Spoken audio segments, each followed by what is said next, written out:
ಧರ್ಮಸ್ಥಳ ಪ್ರಕರಣದಲ್ಲಿ ಸುಜಾತಾ ಭಟ್ ಹೆಸರು ಕೇಳಿ ಬಂದ ದಿನದಿಂದ ಅವರ ಜೀವನದಲ್ಲಿ ಒಂದಷ್ಟು ಬದಲಾವಣೆಗಳು ತಿರುವಿಗೊಂದು ತಿರುವನ್ನ ಪಡಿತಾ ಇದೆ.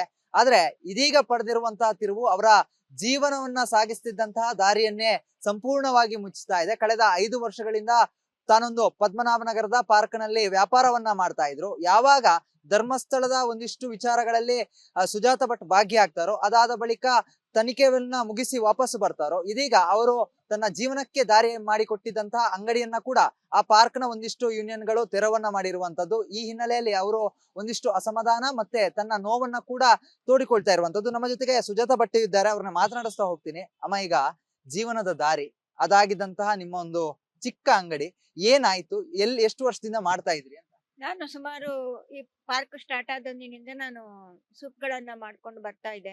ಅವಾಗ್ಲೂ ತುಂಬಾ ತೊಂದರೆ ಕೊಟ್ರು. ಆದ್ರೂ ಅದನ್ನ ಎದುರಿಸ್ಕೊಂಡು ಏನೋ ಒಂದು ನನ್ನ ಒಂದು ಇದನ್ನ ನೋಡ್ಕೊಂಡು ಎಲ್ಲರೂ ಒಪ್ಪಿಗೆ ಕೊಟ್ರು. ನಾನು ಮಾಡ್ಕೊಂಡು ಬರ್ತಿದ್ದೆ. ಯಾವ ತಂಟೆನೂ ಇರ್ಲಿಲ್ಲ, ತಕರಾರು ಇಲ್ಲ. ನನ್ನ ಪಾಡಿಗೆ ತಗೊಂಡ್ ಬರ್ತೀನಿ, ನನ್ನ ಪಾಡಿಗೆ ವ್ಯಾಪಾರ ಮಾಡ್ತೀನಿ, ನನ್ನ ಪಾಡಿಗೆ ನಾನು ಹೋಗ್ತಾ ಇದ್ದೆ. ಯಾವ್ದು ಏನು ತೊಂದರೆ ಇರ್ಲಿಲ್ಲ ನನಗೆ. ಯಾರು ಇಲ್ಲಿ ಅಷ್ಟೊಂದು ಇದು ಮಾಡಿರ್ಲಿಲ್ಲ. ಅದಾದ ಮೇಲೆ ನಮ್ಮ ಯಜಮಾನ್ರು ತೀರಿ ಹೋದ್ಮೇಲೆ ಒಂದು ಟೇಬಲ್ ಒಳಗಡೆ ಇಟ್ಟು ಹೋಗಿದ್ದೆ. ಆ ಟೇಬಲ್ ಅನ್ನು ಸಮೇತ ತೆಗೆದು ಇದು ಮಾಡಿ BBMP ಅವರು ಬಂದ್ಕೊಂಡು ಏನೋ ಒಂದು ಕ್ಲೀನ್ ಮಾಡಕ್ ಹೋಗಿ ಅದನ್ನ ಒಂದು ಸೈಡಿಗೆ ಇಟ್ಟಿದ್ರೆ ಆಗ್ತಿತ್ತು. ಅದನ್ನು ಸಮೇತ ಮುರ್ದ ಹಾಕೊಂಡು ಅದನ್ನ ಏನ್ ಮಾಡಿದ್ರು ಗೊತ್ತಿಲ್ಲ. ಹಾಗೆ ತುಂಬಾನೇ ನನಗೆ ಇವಾಗ ಮೊನ್ನೆ ನಾನು ಒಂದು 3-4 ತಿಂಗಳ ಹಿಂದೆ ನಾನು ಧರ್ಮಸ್ಥಳ ಕೇಸಿನ ಬಗ್ಗೆ ಹೋಗ್ತಿರ್ಬೇಕಾಗಿದ್ರೆ ಸೆಕ್ಯೂರಿಟಿಗೆ ಹೇಳ್ಬಿಟ್ಟು ಹೋಗ್ಬೇಕಾಗಿದ್ರೆ ಹೀಗಿದೆ, ಈ ರೀತಿ ಇದೆ, ಅದನ್ನ ಒಂಚೂರು ಒಳಗಡೆ ಇಟ್ಟು ಬಿಡು, ನನಗೆ ಇವಾಗ ತಗೊಂಡು ಹೋಗಕ್ಕಾಗಲ್ಲ, ಇಲ್ಲಾಂದ್ರೆ ನಾನು ಬಂದಾವಾಗ ಮನೆಗೆ ತಗೊಂಡೋಗಿ ಇಟ್ಕೊಳ್ತೀನಿ ಅಂತ ಹೇಳ್ಬಿಟ್ಟು ಹೋಗಿದ್ದೆ.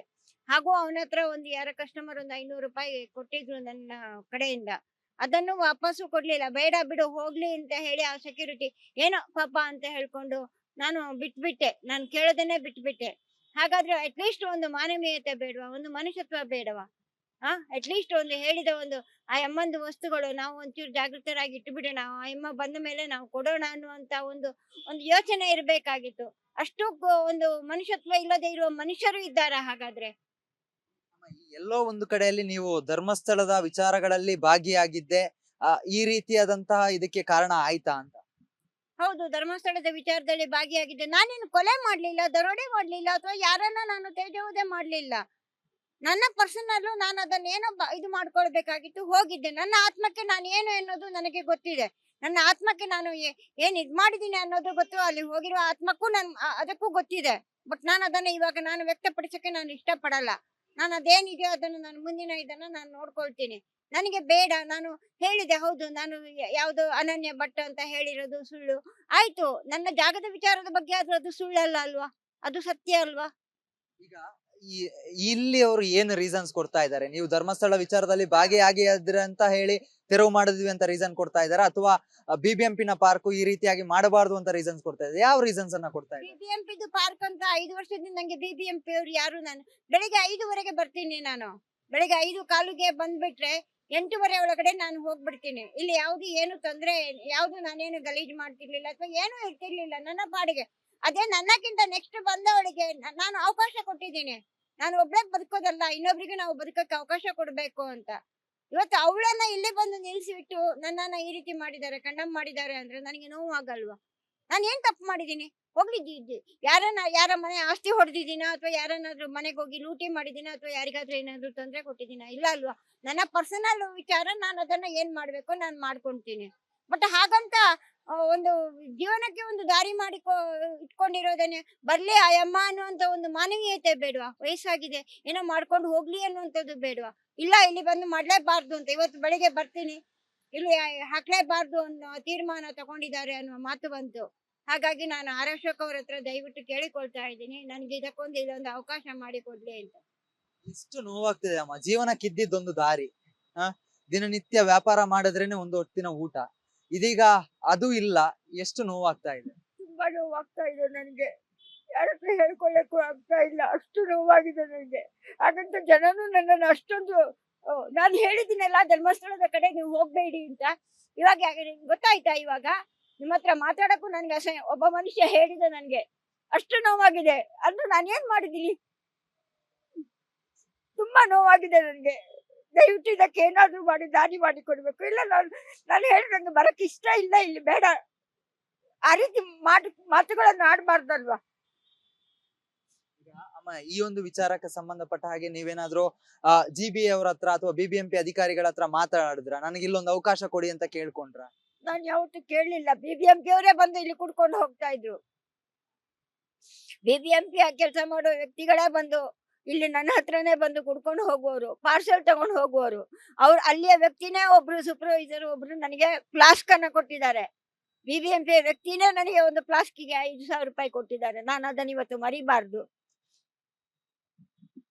ಈಗ ಕೊನೆಯ ಪ್ರಶ್ನೆ ಅಮ್ಮ, ಇಲ್ಲಿದ್ದಂತ ಐಟಮ್ಗಳನ್ನ ಏನು ಮಾಡಿದ್ರಂತೆ, ಮತ್ತೆ ಎಷ್ಟು ಬೆಳೆ ಬಾಳುವ ಐಟಮ್ಗಳು ಇತ್ತು, ಮುಂದಿನ ದಾರಿ ಹೇಗೆ ಅಂತ?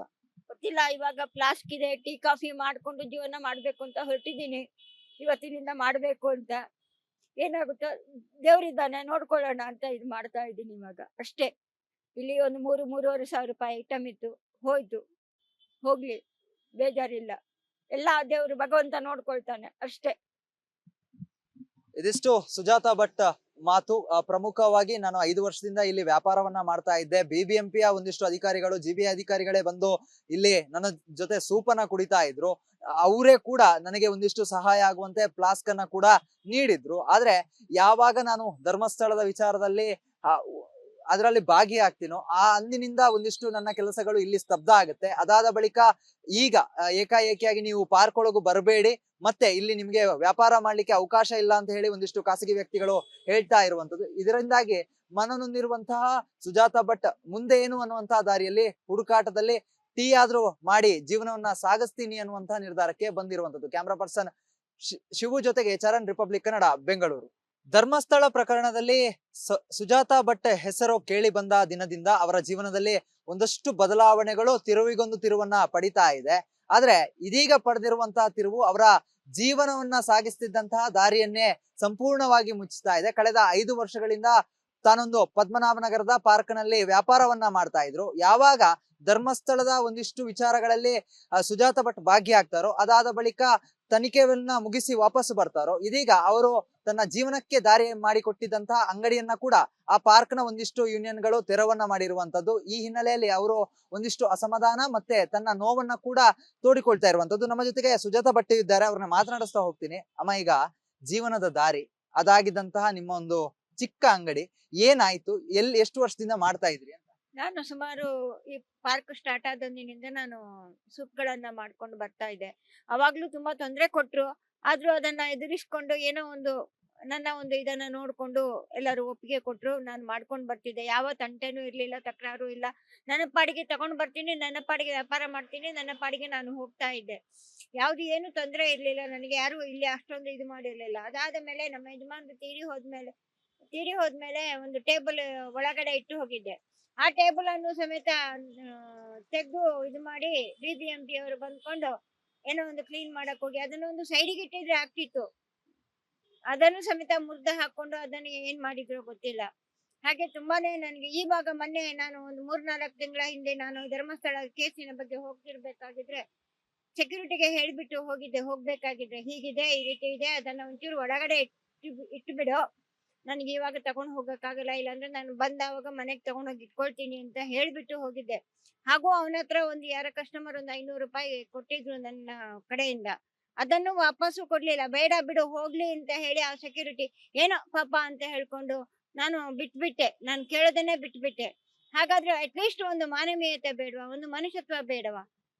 ಅಟ್ಲೀಸ್ಟ್ ಒಂದು ಹೇಳಿದ ಒಂದು ಆ ಅಮ್ಮಂದು ವಸ್ತುಗಳು ನಾವು ಒಂಚೂರು ಜಾಗೃತರಾಗಿ ಇಟ್ಟುಬಿಡೋಣ, ಆ ಅಮ್ಮ ಬಂದ ಮೇಲೆ ನಾವು ಕೊಡೋಣ ಅನ್ನುವಂತ ಒಂದು ಯೋಚನೆ ಇರ್ಬೇಕಾಗಿತ್ತು. ಅಷ್ಟು ಒಂದು ಮನುಷ್ಯತ್ವ ಇಲ್ಲದೆ ಇರುವ ಮನುಷ್ಯರು ಇದ್ದಾರ ಹಾಗಾದ್ರೆ? ಎಲ್ಲೋ ಒಂದು ಕಡೆಯಲ್ಲಿ ನೀವು ಧರ್ಮಸ್ಥಳದ ವಿಚಾರಗಳಲ್ಲಿ ಭಾಗಿಯಾಗಿದ್ದೆ, ಈ ರೀತಿಯಾದಂತಹ ಇದಕ್ಕೆ ಕಾರಣ ಆಯ್ತಾ ಅಂತ? ಹೌದು, ಧರ್ಮಸ್ಥಳದ ವಿಚಾರದಲ್ಲಿ ಭಾಗಿಯಾಗಿದ್ದೆ. ನಾನೇನು ಕೊಲೆ ಮಾಡ್ಲಿಲ್ಲ, ದರೋಡೆ ಮಾಡ್ಲಿಲ್ಲ, ಅಥವಾ ಯಾರನ್ನ ನಾನು ತೇಜೋವಧೆ ಮಾಡ್ಲಿಲ್ಲ. ನನ್ನ ಪರ್ಸನಲ್ ನಾನು ಅದನ್ನ ಏನೋ ಇದು ಮಾಡ್ಕೊಳ್ಬೇಕಾಗಿತ್ತು, ಹೋಗಿದ್ದೆ. ನನ್ನ ಆತ್ಮಕ್ಕೆ ನಾನು ಏನು ಅನ್ನೋದು ನನಗೆ ಗೊತ್ತಿದೆ. ನನ್ನ ಆತ್ಮಕ್ಕೆ ನಾನು ಏನ್ ಇದ್ ಮಾಡಿದೀನಿ ಅನ್ನೋದು ಗೊತ್ತು. ಅಲ್ಲಿ ಹೋಗಿರುವ ಆತ್ಮಕ್ಕೂ ಅದಕ್ಕೂ ಗೊತ್ತಿದೆ. ಬಟ್ ನಾನು ಅದನ್ನ ಇವಾಗ ನಾನು ವ್ಯಕ್ತಪಡಿಸಕ್ಕೆ ನಾನು ಇಷ್ಟಪಡಲ್ಲ. ನಾನು ಅದೇನಿದೆಯೋ ಅದನ್ನು ನಾನು ಮುಂದಿನ ಇದನ್ನ ನಾನು ನೋಡ್ಕೊಳ್ತೀನಿ. ನನಗೆ ಬೇಡ. ನಾನು ಹೇಳಿದೆ, ಹೌದು, ನಾನು ಯಾವ್ದು ಅನನ್ಯ ಭಟ್ ಅಂತ ಹೇಳಿರೋದು ಸುಳ್ಳು ಆಯ್ತು. ನನ್ನ ಜಾಗದ ವಿಚಾರದ ಬಗ್ಗೆ ಆದ್ರೂ ಅದು ಸುಳ್ಳಲ್ಲ ಅಲ್ವಾ, ಅದು ಸತ್ಯ ಅಲ್ವಾ? ಈಗ ಈ- ಇಲ್ಲಿ ಅವರು ಏನು ರೀಸನ್ಸ್ ಕೊಡ್ತಾ ಇದ್ದಾರೆ? ನೀವು ಧರ್ಮಸ್ಥಳ ವಿಚಾರದಲ್ಲಿ ಭಾಗಿಯಾಗಿದ್ರ ಅಂತ ಹೇಳಿ ತೆರವು ಮಾಡಿದ್ವಿ ಅಂತ ರೀಸನ್ ಕೊಡ್ತಾ ಇದಾರ, ಅಥವಾ BBMP ನ ಪಾರ್ಕ್ ಈ ರೀತಿಯಾಗಿ ಮಾಡಬಾರ್ದು ಅಂತ ರೀಸನ್ಸ್ ಕೊಡ್ತಾ ಇದ್ದಾರೆ? ಯಾವ ರೀಸನ್ಸ್ ಅನ್ನ ಕೊಡ್ತಾ ಇದ್ದಾರೆ? BBMP ಪಾರ್ಕ್ ಅಂತ 5 ವರ್ಷದಿಂದ ನಂಗೆ BBMP ಅವ್ರು ಯಾರು, ನಾನು ಬೆಳಿಗ್ಗೆ 5:30 ಬರ್ತೀನಿ. ನಾನು ಬೆಳಿಗ್ಗೆ 5:15ಗೆ ಬಂದ್ಬಿಟ್ರೆ 8:30 ಒಳಗಡೆ ನಾನು ಹೋಗ್ಬಿಡ್ತೀನಿ. ಇಲ್ಲಿ ಯಾವ್ದು ಏನು ತೊಂದ್ರೆ, ಯಾವ್ದು ನಾನೇನು ಗಲೀಜ್ ಮಾಡ್ತಿರ್ಲಿಲ್ಲ ಅಥವಾ ಏನು ಇರ್ತಿರ್ಲಿಲ್ಲ ನನ್ನ ಪಾಡಿಗೆ. ಅದೇ ನನ್ನಕ್ಕಿಂತ ನೆಕ್ಸ್ಟ್ ಬಂದವಳಿಗೆ ನಾನು ಅವಕಾಶ ಕೊಟ್ಟಿದ್ದೀನಿ. ನಾನು ಒಬ್ಳೆ ಬದುಕೋದಲ್ಲ, ಇನ್ನೊಬ್ರಿಗೆ ನಾವು ಬದುಕಕ್ಕೆ ಅವಕಾಶ ಕೊಡ್ಬೇಕು ಅಂತ. ಇವತ್ತು ಅವಳನ್ನ ಇಲ್ಲಿ ಬಂದು ನಿಲ್ಸಿಬಿಟ್ಟು ನನ್ನನ್ನ ಈ ರೀತಿ ಮಾಡಿದ್ದಾರೆ, ಕಂಡಮ್ ಮಾಡಿದ್ದಾರೆ ಅಂದ್ರೆ ನನಗೆ ನೋವು ಆಗಲ್ವಾ? ನಾನು ಏನ್ ತಪ್ಪು ಮಾಡಿದೀನಿ? ಹೋಗ್ಲಿ, ಯಾರ ಮನೆ ಆಸ್ತಿ ಹೊಡೆದಿದ್ದೀನ ಅಥವಾ ಯಾರನ್ನಾದ್ರೂ ಮನೆಗೆ ಹೋಗಿ ಲೂಟಿ ಮಾಡಿದೀನ ಅಥವಾ ಯಾರಿಗಾದ್ರೂ ಏನಾದ್ರು ತೊಂದ್ರೆ ಕೊಟ್ಟಿದ್ದೀನ? ಇಲ್ಲ ಅಲ್ವಾ? ನನ್ನ ಪರ್ಸನಲ್ ವಿಚಾರ, ನಾನು ಅದನ್ನ ಏನ್ ಮಾಡ್ಬೇಕು ನಾನು ಮಾಡ್ಕೊಂತೀನಿ. ಬಟ್ ಹಾಗಂತ ಒಂದು ಜೀವನಕ್ಕೆ ಒಂದು ದಾರಿ ಇಟ್ಕೊಂಡಿರೋದೇನೆ ಬರ್ಲಿ ಆ ಅಮ್ಮ ಅನ್ನುವಂತ ಒಂದು ಮಾನವೀಯತೆ ಬೇಡವಾ? ವಯಸ್ಸಾಗಿದೆ, ಏನೋ ಮಾಡ್ಕೊಂಡು ಹೋಗ್ಲಿ ಅನ್ನುವಂಥದ್ದು ಬೇಡವಾ? ಇಲ್ಲ, ಇಲ್ಲಿ ಬಂದು ಮಾಡ್ಲೇಬಾರ್ದು ಅಂತ ಇವತ್ತು ಬೆಳಿಗ್ಗೆ ಬರ್ತೀನಿ, ಇಲ್ಲಿ ಹಾಕ್ಲೇಬಾರ್ದು ಅನ್ನೋ ತೀರ್ಮಾನ ತಗೊಂಡಿದ್ದಾರೆ ಅನ್ನುವ ಮಾತು ಬಂತು. ಹಾಗಾಗಿ ನಾನು ಆರಕ್ಷಕ ಅವ್ರ ಹತ್ರ ದಯವಿಟ್ಟು ಕೇಳಿಕೊಳ್ತಾ ಇದ್ದೀನಿ, ನನಗೆ ಇದೊಂದು ಅವಕಾಶ ಮಾಡಿಕೊಡ್ಲಿ ಅಂತ. ಎಷ್ಟು ನೋವಾಗ್ತಿದೆ ಅಮ್ಮ, ಜೀವನಕ್ಕಿದ್ದೊಂದು ದಾರಿ, ದಿನನಿತ್ಯ ವ್ಯಾಪಾರ ಮಾಡಿದ್ರೇನೆ ಒಂದು ಹೊತ್ತಿನ ಊಟ, ಇದೀಗ ಅದು ಇಲ್ಲ.